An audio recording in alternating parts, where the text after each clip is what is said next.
Hello and welcome to another Doctor Who Big Finish video. In today's Doctor Who Big Finish video, I'll be looking at this, Gallifrey Time War Volume 1. Now, over the course of last year and this year, I've had people message me and comment on my video saying, when are you going to get Gallifrey? Oh my god, Gallifrey is the best spin-off ever. And I say to those people, hahaha, J1 Lightfoot is the best spin-off ever, and you're not going to change my opinion. And what happened recently is that Big Finish supposedly have a starting point for the Gallifrey series, and that is this, Gallifrey the Time War. So we'll be seeing whether this is a perfect jumping on point for new listeners for Gallifrey, because I have experienced the people who star in Gallifrey. I've obviously experienced Romana, Ace, and Leela before because they're TV companions, but I've experienced Brax in Theatre of War, Derek Jacobi's Master I've experienced before obviously, and Narvin in Dark Eyes 3. So I've got a vague recollection of those characters, but I've never actually seen them in their own environment, in their own spin-off. So this will be quite an interesting one to review, and also I'll be answering the question, is this a perfect jumping on point for the Gallifrey series, and is this a good instalment for the Time War series? So without further ado, let's look at the presentation for Gallifrey Time War. So for the presentation of the Gallifrey Time War Volume 1, we have the main characters of the set. We have Romana there, Brax, Ace, and the main reason why I got this set, which is the Derek Jacobi War Master.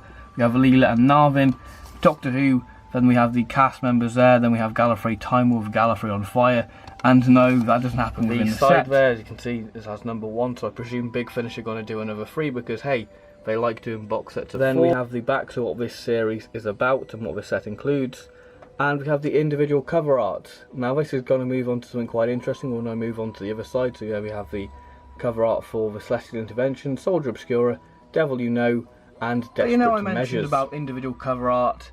Well, we don't get it. We basically just have a jewel case, which is a shame because the cover art is rather nice. But don't worry, the cover art. So removing the jewel case, we are greeted by the same artwork what is on the box and exactly the same information. So here we have the little leaflet what comes with the set. So we have the cast list there, production credits, and cast photos there of the people who star within this release. Then we have a bio on all 4 stories there, so do feel free to pause if you want to know more about these stories. So the discs, we actually have the individual cover printed on there, which is nice. It's nice to see that the artwork did get appreciated and get printed on the disc. So here we have disc 1, and then we have a disc 2, disc 3, then we have a disc 4, and the behind the scenes disc there. So the first story, Celestial Intervention. So hearing many great things about Gallifrey on the Big Finish listeners group, I expected this grand epic opening to the start to this new era for this series. So was this a great story to kick off this new era for Gallifrey?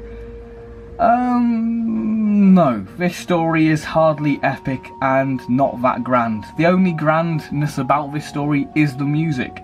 I really didn't enjoy this story. I found the story very much meanders along, and by the 20-minute mark, the main aspect of the story is done. The declaration of the which is nice, but after that it seems rather filler.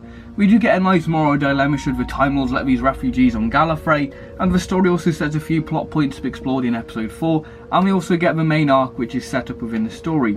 And the idea for this arc is good, but it's incredibly flawed.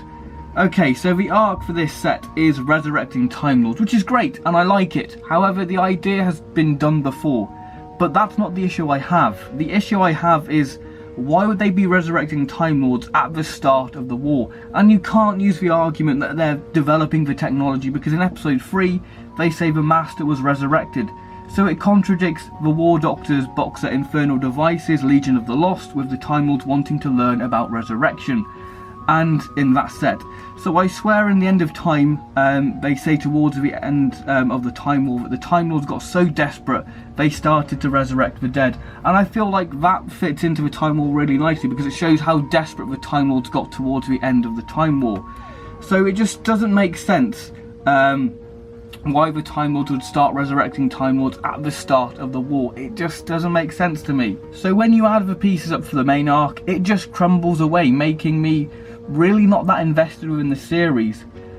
Oh, and you could say, oh, that the main arc was used for the cliffhanger. The cliffhanger would work perfectly fine without the sort of main arc of resurrecting Time Lords.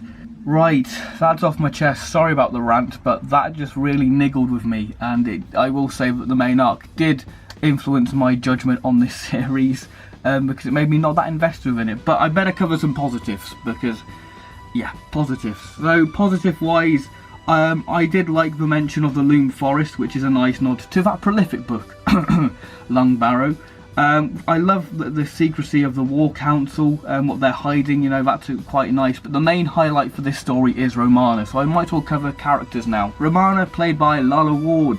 Romana just really shined within this story, you know, with her trying to unite Gallifrey, with her trying to unite all the three fractions of Gallifrey, whether it be the Celestial Agency, the High Council and the War Council, and wanting them to work together to make this war come to an end. And sort of make this war end as quickly as possible, I should say.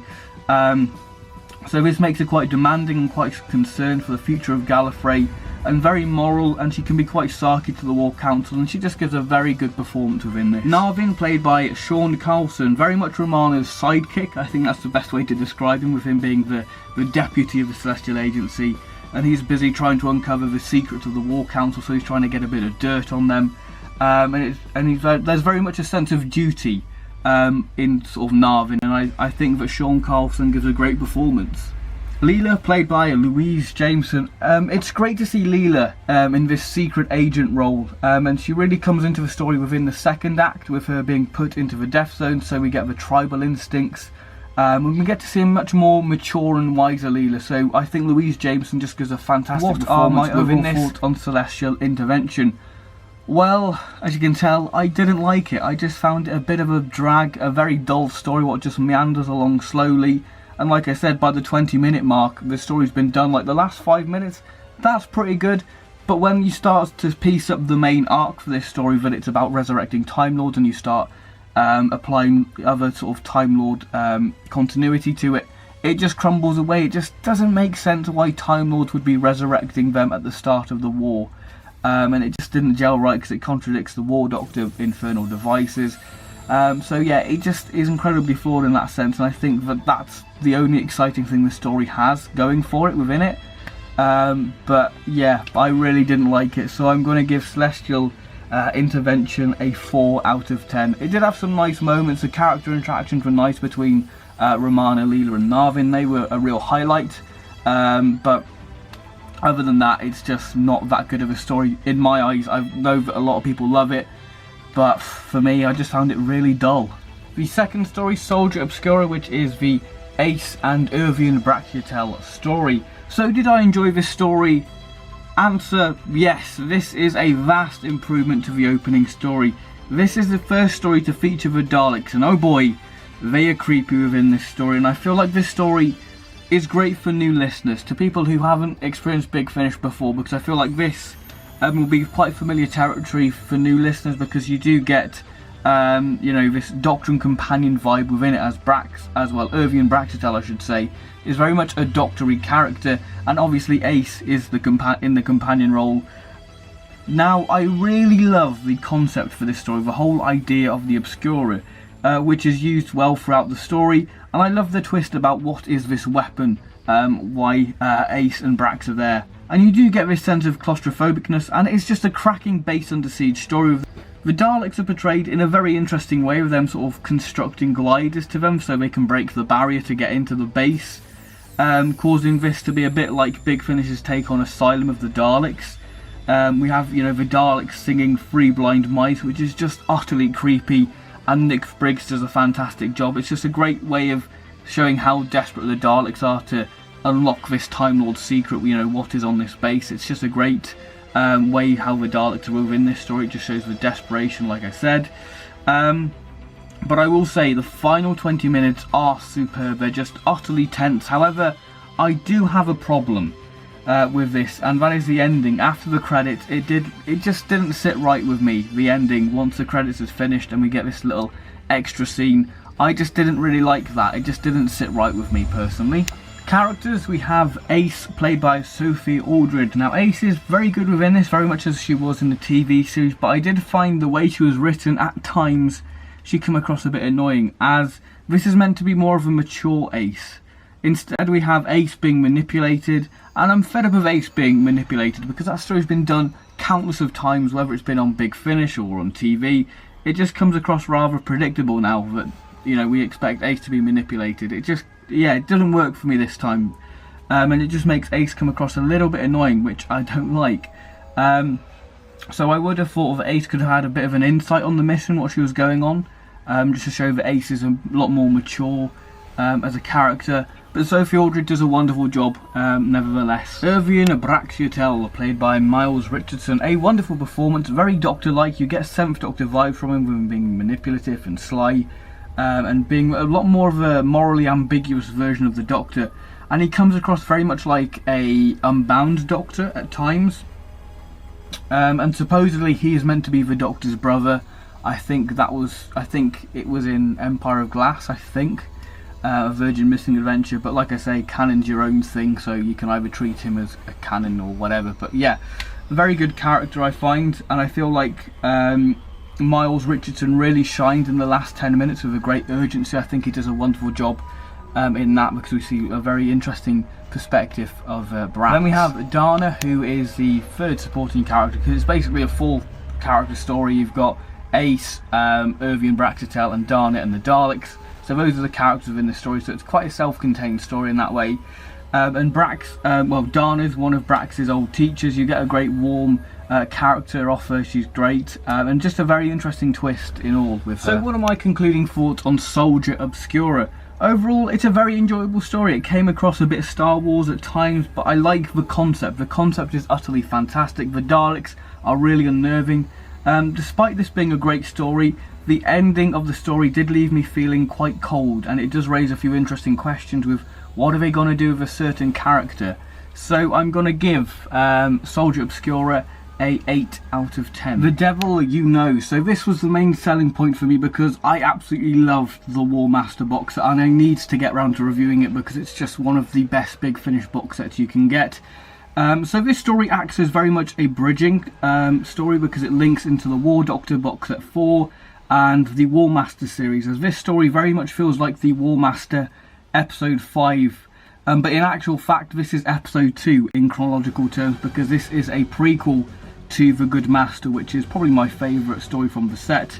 But yeah, this story itself feels like it doesn't feel like a Gallifrey story. It feels more like a War Doctor story. This is probably the most standalone story of the set, despite Gallifrey Time War Volume 1. All the stories do link into each other, but I think this is probably the most standalone of the set. Now this episode is very tense, as it essentially is an interrogation with the Master and Leela playing good cop and bad cop, with them interrogating a very interesting character called Finian Valentine. Now what secrets is he hiding, and how can he stop the Time War? So that's a very interesting character I'll covering when we go on to the characters. But I love the opening scene for this story between Narvin and Romana, with Narvin warning Romana about the Master, and the interaction between those characters and the War Master is just superb. But my favourite scene within this story is Leela in the War Master's TARDIS. She says, "I smell death," but if you've listened to Beneath the Viscoid, you'll get that little reference, which is very nice. But the scene essentially is Leela sussing the Master out, with her saying, "When you were injured, you did not hide your hate." And I think that's really interesting, as Leela is a character of instinct, so her being unable to work this Master out is great. So it puts a very interesting strain on this dynamic, because obviously those two characters do have history. So you do get the impression of this mutual respect between Leela and the Master, and that's great. And I feel like the scenes between those two, Leela and the Master, are just utter gold, and the ending was certainly unexpected. So now on to characters. So we start off with Derek Jacobi, the Master. Now Derek Jacobi has become my second favourite Master. He's utterly charming, but at the same time he's utterly ruthless. He's straight to the point, he's constantly scheming, he's sly, he's devious, but he has this wit about him. But you are charmed by him. He's a character where you shouldn't like him, but you are. You're lured into this sort of false sense of security, that they keep pushing you, saying, "Do you still like me now after he does something horrible?" It's very interesting, and it's a character. But I think Derek Jacobi's Master really does start to question your moral sort of code, I guess, because you're like, I shouldn't like him, but I do. So that's what I really like. And his laugh, what he has within this story, is just chilling. It's just creepy and haunting. It's wonderful. And you wouldn't have guessed that this was the first story he recorded playing the Master, and then they recorded Gallifrey, his story first, and then he recorded the War Master box set in one big block. So yeah, Derek Jacobi slipped into the role effortlessly. Fantastic performance, real highlight of this story. Leela, played by Louise Jameson. What a great intro she has to this story. And not only is this a great story for the Master, but I think that this is a wonderful story for Leela, because it really does explore the history of these two characters, as she's very curious by him. We see her caring side, but we do have that classic savage warrior Leela, with her using her hunting skills throughout the story. So moving on to the last character of this story, and that is Finian Valentine, wonderfully played by Brian Dick. I think that he does a wonderful job because he's essentially playing two characters, but the same character. He's playing basically polar opposites, and he just does a wonderful job performing it. It just shows how versatile of a performer he is. It's just fantastic, playing this sort of nasty, more hardened character. Then you've got this sort of whimpering character. It's just wonderfully played by him. So what are my overall thoughts on The Devil You Know?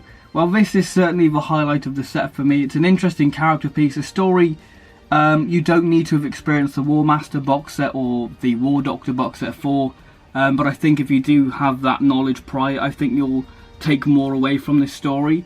But it certainly is a very enjoyable story, very intense, and it's just a great sort of chamber piece story with just 3 characters, well 4 characters technically, but 3 characters as a whole, and it's just a great story exploring the dynamic between the Master and Leela.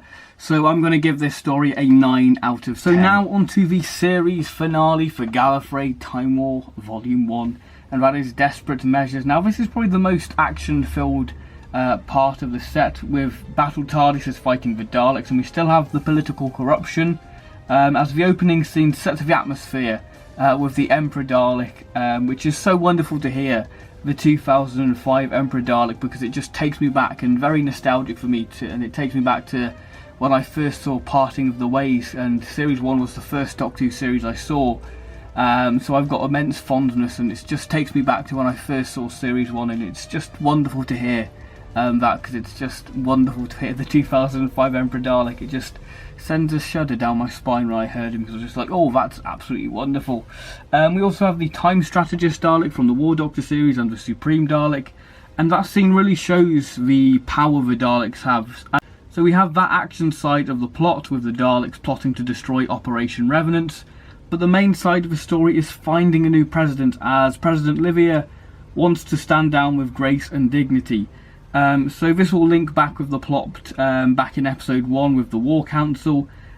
Now this story is very much Romana, as we see her set to stand for presidency again, to throw a curveball in the War Council's operation. The final 20 minutes are where the main sort of juicy bits of the story are. I think the real highlight for me with this story is the scene between Romana and the Emperor Dalek. But back to the final 20 minutes, we do have everything sort of going wrong. The War Council, his plan has succeeded, and I will talk about the cliffhanger. Now the cliffhanger is very good. I really like the cliffhanger, but I can't help but feel that they've jumped the gun way too early. Like, I'm thinking about what they're going to do for Volume 2, and I can't see where they're going to go, because if this is going to be a 4 box set, then I really can't see how they're going to prolong this, because I feel like the cliffhanger, what happened in Volume 1, should be at least Volume 2's cliffhanger. I just feel like they've jumped the gun way too early with this, but nevertheless the cliffhanger is very good, and the way they handle it and execute it is brilliant.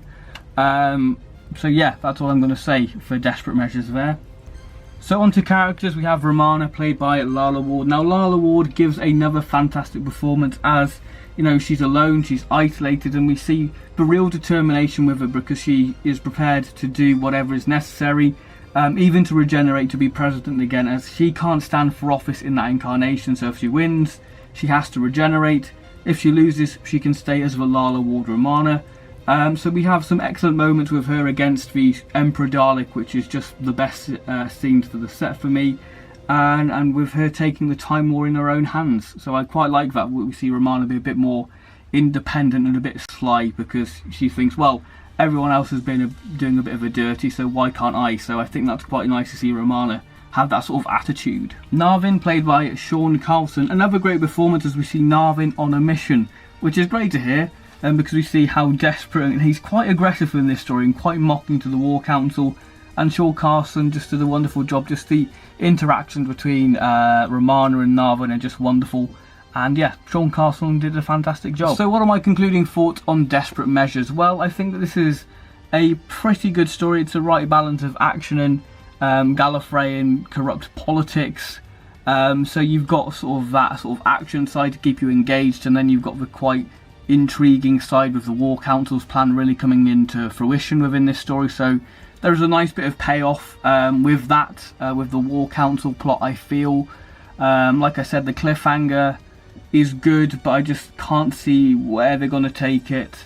But like I said, the real highlight for me within this is Romana, confronting the Emperor Dalek, and just Romana in general is just fantastic within this story, and just the Emperor Dalek. I love, just him going, "My children." It's just wonderful how he treats the Daleks as his children, not his little minions, just his little children, which is rather nice.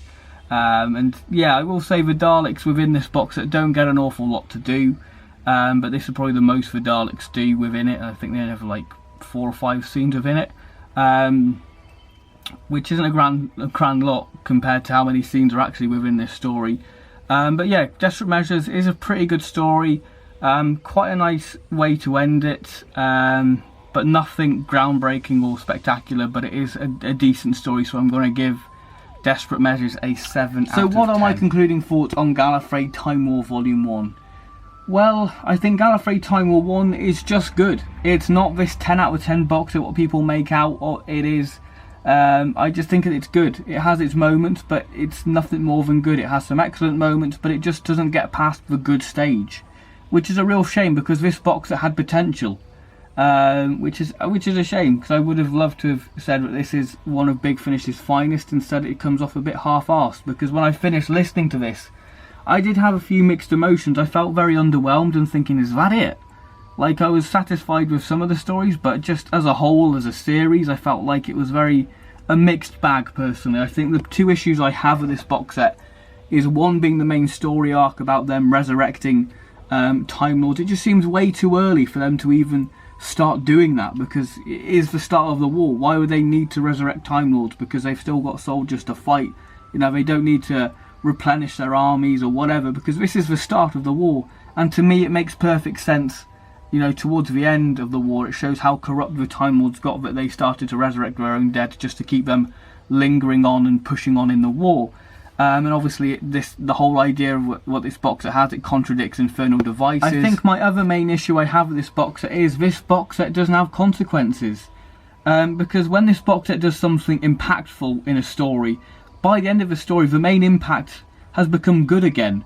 So I feel like this story doesn't have the message, well, this box set has the message of actions have consequences.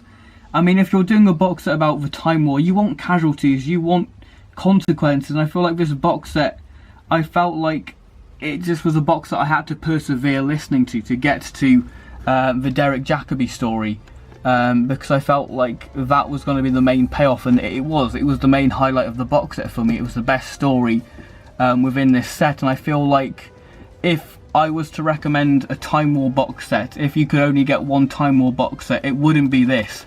I would certainly recommend the War Master box set, because you don't have that good versus evil, you have evil versus evil, and that's when you really get to see the true horror and the nature of the Time War. You get to see the devastation of the Time War, and I feel like this box set doesn't have the devastation of the Time War. It shows a few losses, but again, those losses are gone. There's no impact to this box, so there's no consequences to this box, and I feel like that's a real shame. And I feel like Gallifrey, if I was to judge Gallifrey as a series just off this box set, I would think that Gallifrey isn't the best spin-off. I feel like this is a very weak box set, personally. I think that does this box set want me, does this box set make me want to get other Gallifrey series? No. It honestly doesn't. I mean, I know how capable Big Finish are at doing spin-offs, and I think that, Gallifrey Series 1 to 3 is probably where Gallifrey's at its strongest, because I've heard that, once it gets past Series 3, Gallifrey really takes a decline, and I can see how messy Gallifrey becomes just by listening to this box set.